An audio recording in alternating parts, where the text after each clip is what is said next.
decir, la derecha se acomplejó a partir de 1945. Terminó la Segunda Guerra Mundial y habían falsas derechas que eran los fascismos, que en realidad eran socialismos, sí, claro. No eran derecha, eran socialismos, interventores, bastante agresivos. Sí, claro. Y estos habían sido derrotados en la Segunda Guerra Mundial, pero se habían llevado con ellos un esquema que se había manejado desde finales del siglo XIX, que eran los esquemas corporativos.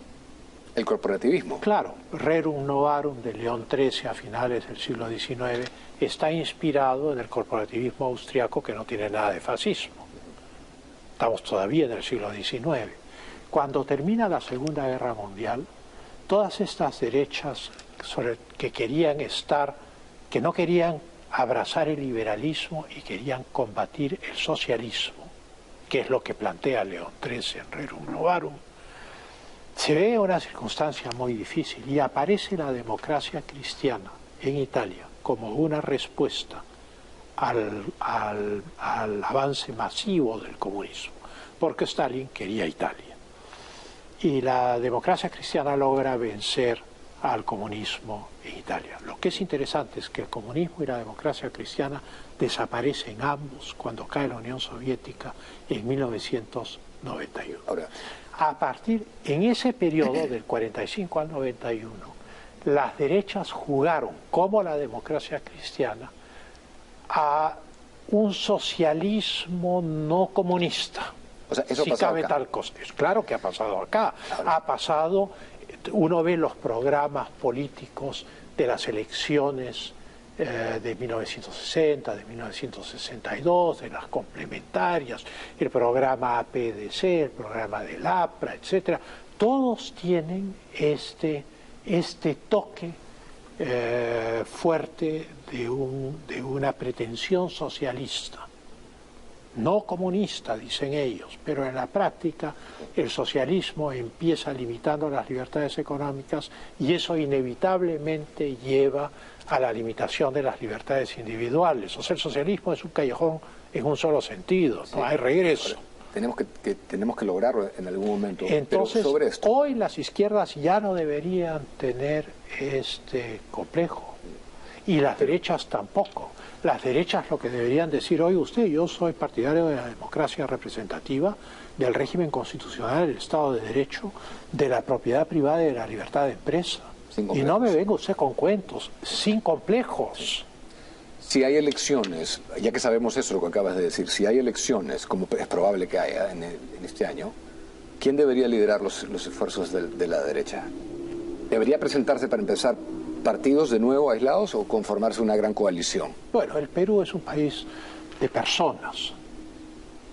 Es un país en el cual... ¿Qué te refieres con eso? Que por desgracia la política es personal. Ah, ok. Y por eso es que... Muy basado en liderazgo. Por eso es que hay ayistas, alanistas, fujimoristas, en fin, humanistas. Todo lleva una etiqueta personal. No hay liberales, conservadores, republicanos, todo gira alrededor de las personas que van a ser candidatos. Es un sistema político inmaduro que no ha logrado coagular un sistema de partidos durante 200 años. Los grandes partidos que ha tenido el Perú, organizados deliberadamente como partidos, han sido solo dos. El Partido Civil, que copió el modelo inglés con los backbenchers y todo, y que se llamaba el Bloque y funcionaba como un sistema nacional, y luego el Partido Aprista, que inspirado en las experiencias comunistas y fascistas de la década del 30, pues se configura con una estructura vertical, con el jefe, el cóndor de Chavín, los dorados, los búfalos, la CHAP, la JAP, y con el programa mínimo del partido bolchevique. Porque al final es como se dice en inglés, es lo que es, ¿no? Es lo que, pero si este año hay elecciones, ¿se te ocurre a alguien que tú digas, yo creo que esta persona debería tratar de convocar? Yo creo que la elección que acabamos de vivir ha hecho tabla rasa del sistema político. Cualquier persona dotada de inteligencia y suficiente carácter para llamar las cosas por su nombre y decir lo que realmente piensa, sin complejos, es un candidato potencial con posibilidad de victoria. Sin necesidad de una coalición, sino con un movimiento. Puede hacer una coalición sería una gran idea. Porque tú crees que Renovación Popular, Avanza País, todos ellos se unirían detrás de alguien.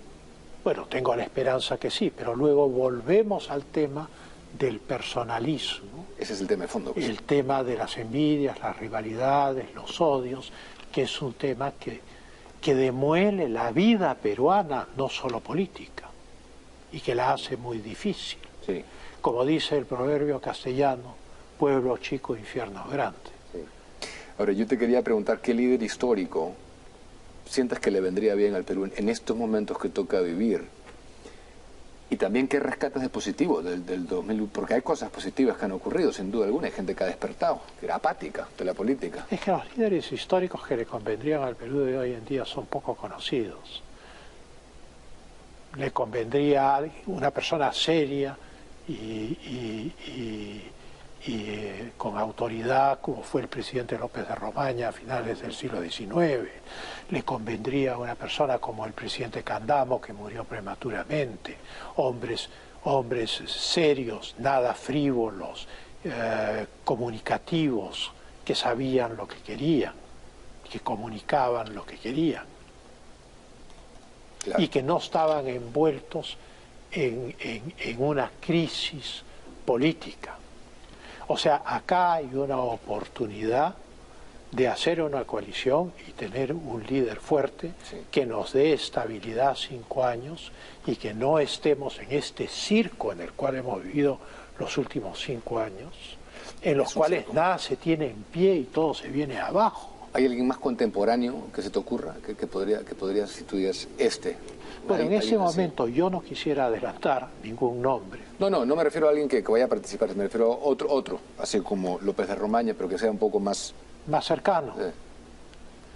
Bueno, es anatema, porque eso es odiado, pero el presidente Prado fue un presidente que supo hacer transacciones, legalizar al APRA el año 56, forjar alianzas y crear una sociedad que continuara con una política de prosperidad y crecimiento. Sí. No voy a poner como ejemplo a Odría porque empezó con el estribo de la dictadura y después bajó al llano. Digamos, de los electos, digamos, aquellos que gobernaron con mayor muñeca son los que he mencionado. ¿Y qué rescatas de positivo en este año que haya ocurrido?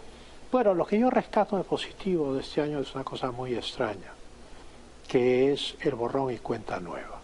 Esto es el sistema político que había pasado por este mecanismo del antifujimorismo que hoy solo el gobierno esgrime, que había tenido una tremenda conflictividad porque había gente en el poder a lo largo de los 20 años que habían mantenido su posición dentro de la administración pública y los centros de poder. Todo eso se ha venido abajo.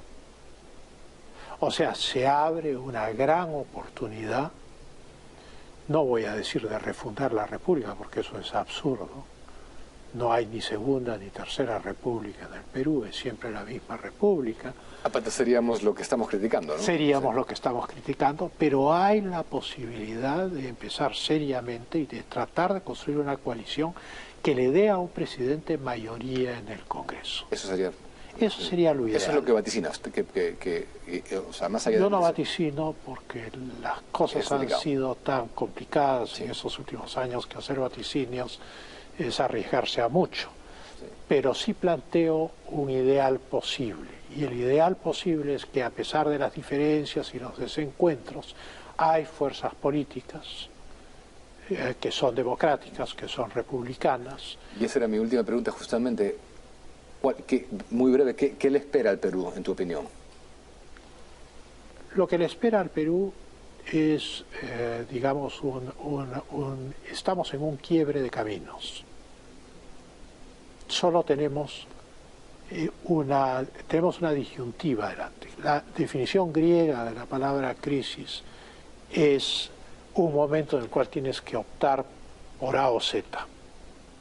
Y en esa circunstancia estamos. O nos dejamos arrastrar por el copamiento del Estado, por un socialismo de inspiración chavista, que poco a poco, y sin que lo veamos, porque nosotros estamos viendo el debate entre los parlamentarios y el presidente, y la discusión o impugnaciones del Congreso a los ministros, debajo de eso hay el copamiento del Estado en los niveles medios y bajos. Temas que no sabemos cómo va.